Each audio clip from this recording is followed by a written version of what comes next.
What's up, what's up, what's up? Hello, welcome back to my channel. For those of you who are new here, hi, my name is Genise and thank you for stopping by. I hope by the end of this video you will consider subscribing to my channel and joining the fam. So I know it's been a while since my last upload and I apologize for that, but I am back now and I noticed that I had quite a few new subscribers here on this channel. Hello, welcome.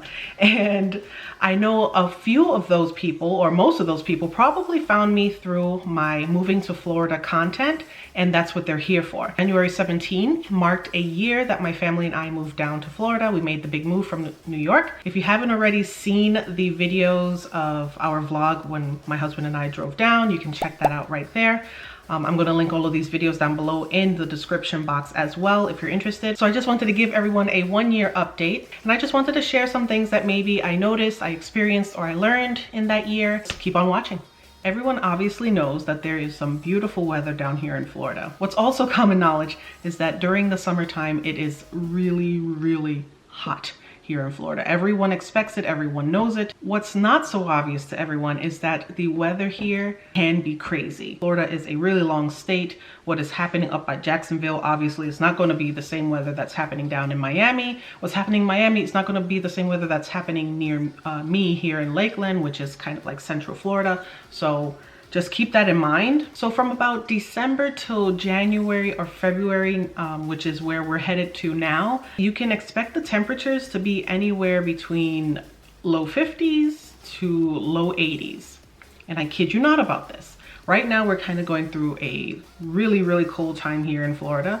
Overnight, it has dipped into the upper 20s, low 30s, and early in the morning, it's still freezing. I've had to turn on my heat for the last few days. So what I learned this past year is that you can't just go based off of one temperature for the entire day. You have to prepare yourself when you go outside. So we tend to dress in layers. Like today, it was pretty cool outside today. I have my sweatshirt, and then underneath I have a long sleeve shirt under there. So if for some reason it got really hot, I could just pop this off and have something else underneath. That is key here in Florida. It's dressing in layers. Like I mentioned, everyone knows that the summers are really hot here in Florida, but what I didn't expect was for it to go on so long. I was expecting maybe by mid-September it would start to wane a little bit, but no. No. October 1st, 2021 was my last time to the beach for the year, and it was a hot, beautiful, sunny day.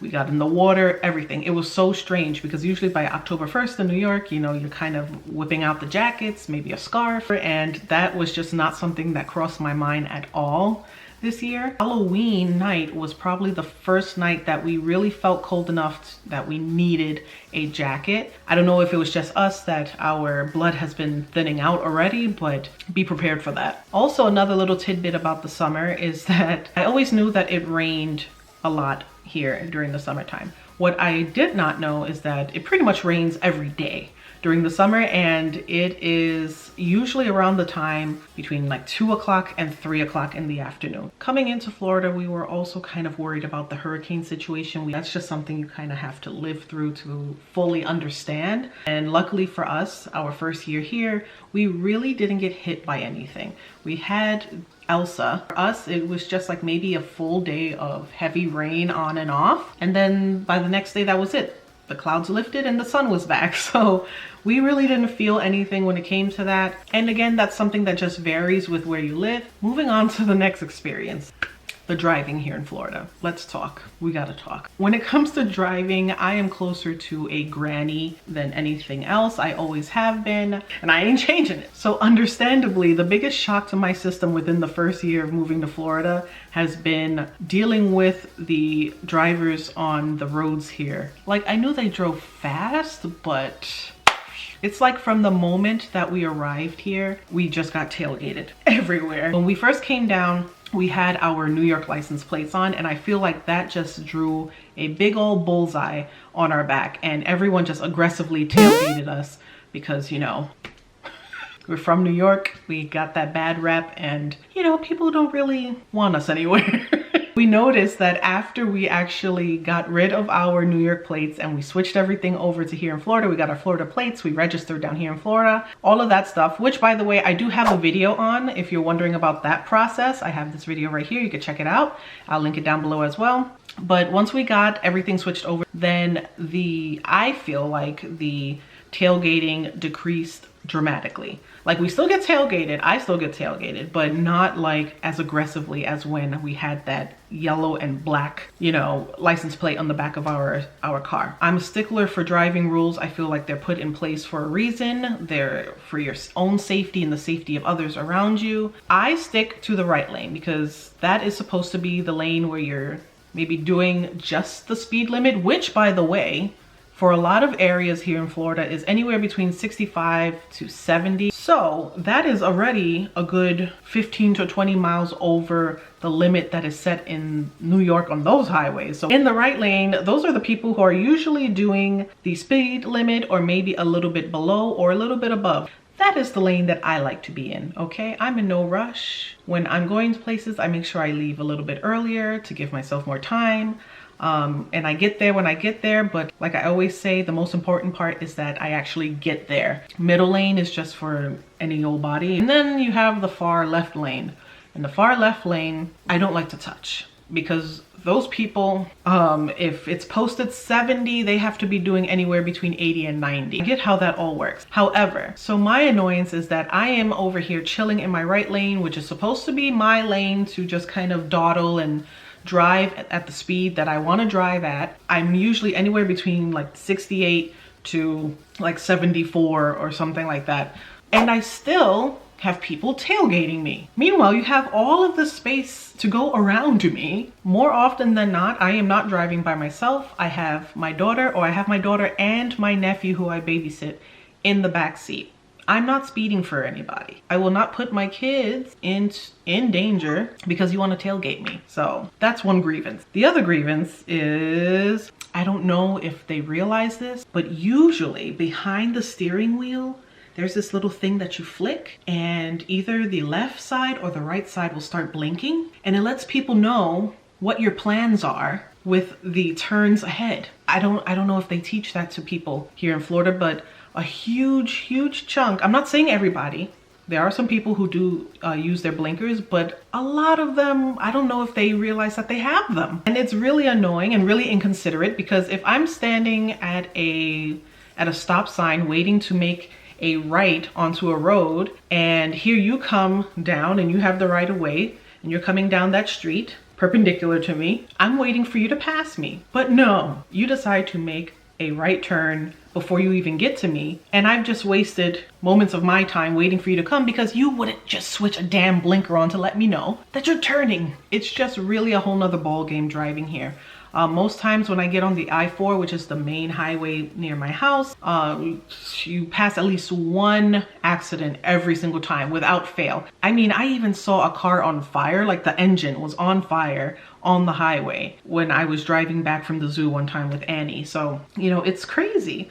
And I'm willing to bet that's why the insurance tends to be higher. Well, not for me. When I came down from New York, our insurance dropped slightly. But a lot of people I've seen on like Facebook groups that I'm a part of say that they're coming from the Midwest or something, and the insurance here is crazy, that it's really high. And it's probably because of that. You have people tailgating, you have people who don't believe in their blinkers, you have people racing down and weaving in between cars. They like to play Tetris here. If you have this much space between the car, it's like they have their car completely measured out and they just kind of push themselves in between the cars. You see the most insane things happening on the highways here. About 25% of the drivers here in Florida are either underinsured or don't have any insurance at all. So that pretty much gives you a 1 out of 4 chance that if you get into an accident with somebody, that they will not have any insurance or not enough to actually cover the damages to your car. Also, when it comes to driving, we have learned to prepare ourselves for all of the traffic that surrounds Orlando.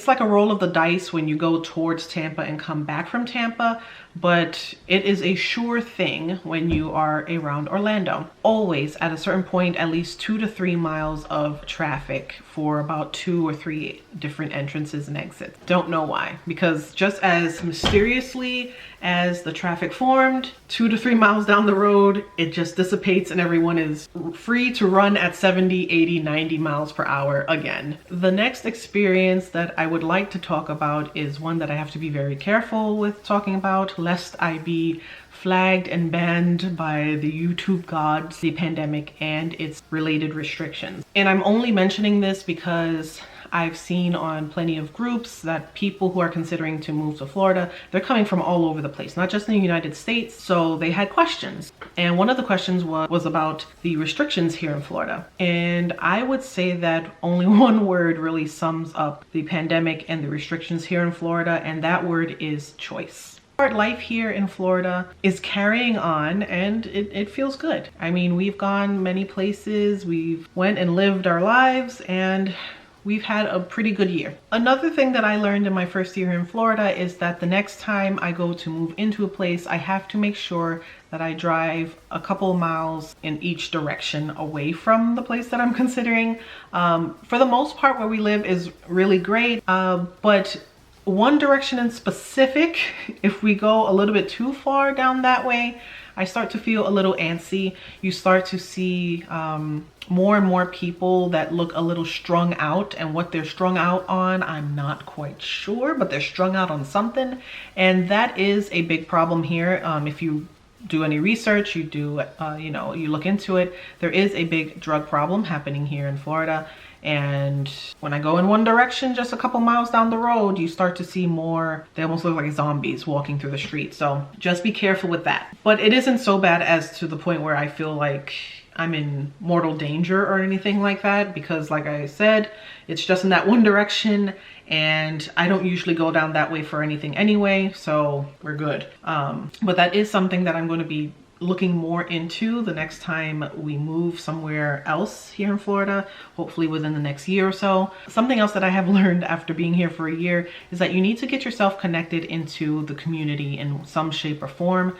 I bought a Ring camera off of Amazon, and when you sign up for that, you also get alerts from all of your neighbors within your your neighborhood, in your zip code, and they share things with each other. Like, just the other night they showed that there's a fox that's been going maybe like 5 miles away from me. There's a fox that's been coming into people's backyards, so be careful, don't let your pets out at night, or lost pets, things like that. And that's really important because you could either do like I did with the Ring, or I'm sure there has to be a community or a local Facebook group that you can join where people share this type of news, because you really become aware of the space that you've moved into, and you get all of the little, memos for the space that you're living in. And for me, I've noticed there has been an uptick in the last couple of weeks where people, or women specifically, have mentioned that they went to my local Walmart, actually a couple miles up the block, in the evening by themselves, and they felt like they were being followed, to the point where they went to security in Walmart and mentioned it, and things like that. And again, it's no secret that human trafficking is running pretty rampant here in Florida, but I always thought it was a little bit more in southern Florida, like closer to the Miami area. And there have been little tidbits here and there, things that I've heard in these groups where women tell you, you stay away from this place and you stay away from that place. Don't go by yourself over here, because when you're moving in, you don't really know all of these little local rules. So it's good to get plugged in any shape or form, even if it's just like I did online, so that you can just sort of learn what the do's and don'ts are and where you can go and where you cannot go. That's not to speak poorly on Florida in any shape or form, because I'm from New York, and there are certain places where you go and you don't go. I feel like that's everywhere. So it was just a learning curve of where those borders are here. So at this point, I've shared a bunch of things that I learned, a bunch of my experiences that I've had in the 1 year that I've lived here in Florida with my family. I'm wondering which one has been the most interesting to you. Let me know in the comments down below, as well as what other Florida related videos you would like me to create for you guys. And please don't forget to subscribe to my channel if you aren't already subscribed, and to give this video a thumbs up if you found it helpful in any way. While you wait for my next video, I will suggest that you watch these 2 videos here. In the meantime, I think they'll be really helpful for you if you're looking for more moving motivation. Thanks for watching, and I will see you in the next one. Bye.